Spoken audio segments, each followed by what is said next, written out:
Приветствую вас, уважаемые зрители. Позавчера прошел последний финальный тест рейдового подземелья логово Аниксии. И хочу вам сказать, что Онька в сезоне мастерства довольно сильно преобразилась. Да, основные принципы старой тактики сохранились, но и было добавлено много чего нового. В этом видео я расскажу о том, как проходил тест и о том, что нового появилось в рейдовом контенте. Но прежде полминуточки уделим спонсору. FunPay – первая в Рунете биржа игровых валют, предметов и бустинг-услуг. Сотни игр, тысячи продавцов и предложений. Покупайте любые виртуальные ништяки без риска оказаться обманутым. Как? А вот так. Выбирайте нужное предложение, пополняйте баланс заказа, получайте ваш товар или услугу, подтверждайте перевод денег продавцу. Вуаля, все счастливы. FunPay. Покупай у игроков. Итак, тест, как всегда, для Европы был назначен на ночное время. Определенный приоритет Blizzard все-таки ставит на американскую аудиторию. И несмотря на то, что Близы заблаговременно о нем предупредили на форуме, все же в этот раз по масштабности выделялся он не очень сильно. Народ, конечно, был, но меньше, чем в первый раз. Если количество народа сравнивать с тестированием огненных недр, то игроков пришло меньше эдак раза в 3. Но тем не менее, и со стороны Альянса, и со стороны Орды набралось несколько рейдов, готовых протестировать переделанного босса. Хочу сказать, что в этот раз Близы учли свои старые ошибки и добавили в магазин много того, чего не было на прошлых тестах. Это прежде всего энчантерские жезлы. Я уже говорил в прошлом видео, что как так, прокачанные на 300 скилла профа тестерам дали, реагенты тоже. Немного, но дали. А жезлы или хотя бы рецепт, чтобы его скрафтить, нет. Ну, слава богу, этот момент учли. Но поспешив хвалить Близов, я заметил еще одну странную деталь. У тестовой NPC в доступе были реагенты для энчантов, но сделали они их за голд. Причем за немаленькие такие суммы. Если честно, я не понял, зачем ломить такие цены за реги на бета-тесте, учитывая ограниченное количество золота, выделенное на персонажа. Довольно странное решение. Кроме энчантов, кастерам дали классовые робы из портняжного дела, и хилам стал доступен плащ Сень природы. Я в прошлом видео говорил, какого хрена, почему для теста первой фазы добавили предметы из следующих фаз. Тот же Кильсерар появился только с открытия Дирмаула. Но после выяснилось, что этапы открытия контента в сезоне мастерства будут значительно отличаться от графика классики 2019. Тот же забытый город станет сразу доступен со старта.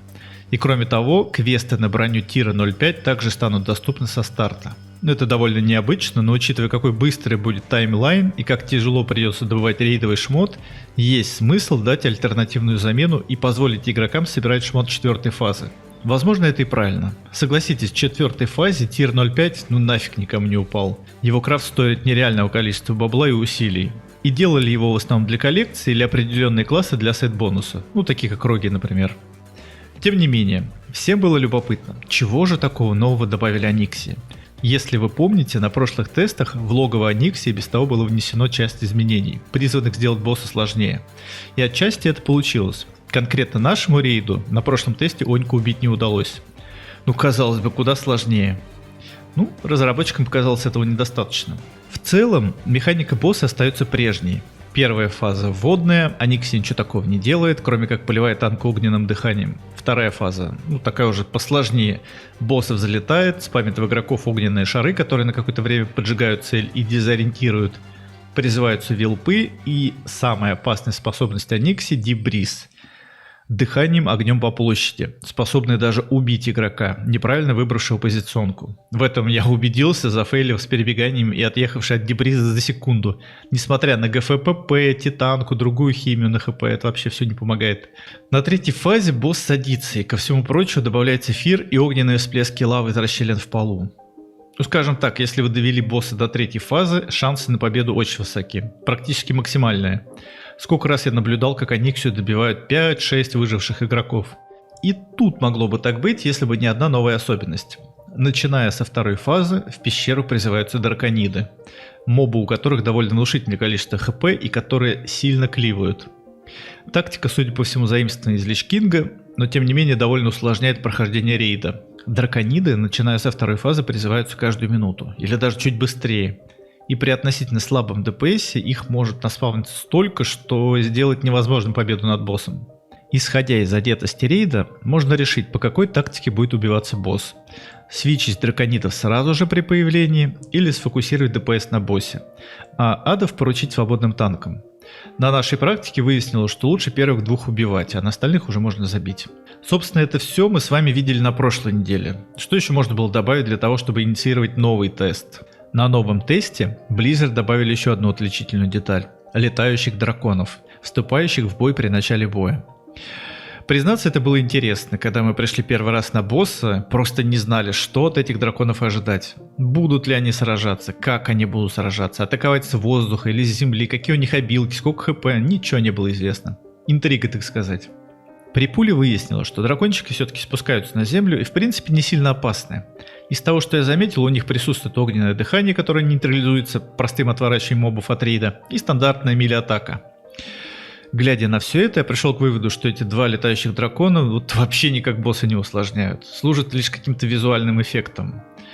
Ну или как зрители на стриме выдвинули теорию, драконы служат лишь для того, чтобы ДД не вливали с пула дамаг в босса, а дали танку хоть сколько-нибудь времени, чтобы босса нагреть и поставить как положено.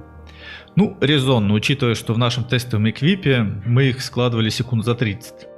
На старте у рейда было много проблем, связано это было в основном из-за отсутствия дисциплины. Без команды начинали бой и вайпали всех остальных. Также Blizzard не исправили свой фейл с суммоном в логово, когда игроков суммонило непосредственно прямо к боссу, минуя адов, тем самым подставляя игроков под этих адов, патрулирующих в коридоре. Приходилось умирать и собираться на входе в пещеру. Быстрый респ трэш тоже немножко напрягал, казалось бы, только зачистили коридор, а он опять заполнен. Был даже момент, когда какого-то особо токсичного мага кикнули из рейда, а он в отместку пошел и спулил босса. Неприятный, конечно, момент, ну, что поделать. Игра социальная, со всеми вытекающими особенностями. Спустя час наш рейд преобразился. Из него поливали все токсики, киберспортсмены, пришедшие убить босса с первого пула. И мы таки одолели леди Катрана Престер. Ощущение прикольное, учитывая, что наш рейд первым это сделал, обогнав Орду, которая на тот момент довела босса только до 8%. Ну да, в формате бета это, конечно, не считается, но шутка про фёст скилл босса как нельзя к месту. Ну, на самом деле, мы же фактически убили Аниксию в новой версии первыми. Кроме того, присутствовало ощущение, что за этим рейдом наблюдают разработчики. И в какой-то мере наш игровой опыт учтется при балансировке Аниксии уже на релизе сезона мастерства. Ну, конечно, Близы за нами наблюдали, даже иногда помогали. Был момент, когда, увидев, что наш рейд сыпется из-за сорвавшегося ада, они его просто удалили. Ну, нам это все равно не помогло, но, тем не менее, момент забавный. Такие дела. Ну что ж, напомню, что релиз Fresh серверов состоится 17 ноября, предварительная регистрация ников назначена на 12 ноября, прогресс ваших персонажей сохранится, это уже официально объявлено.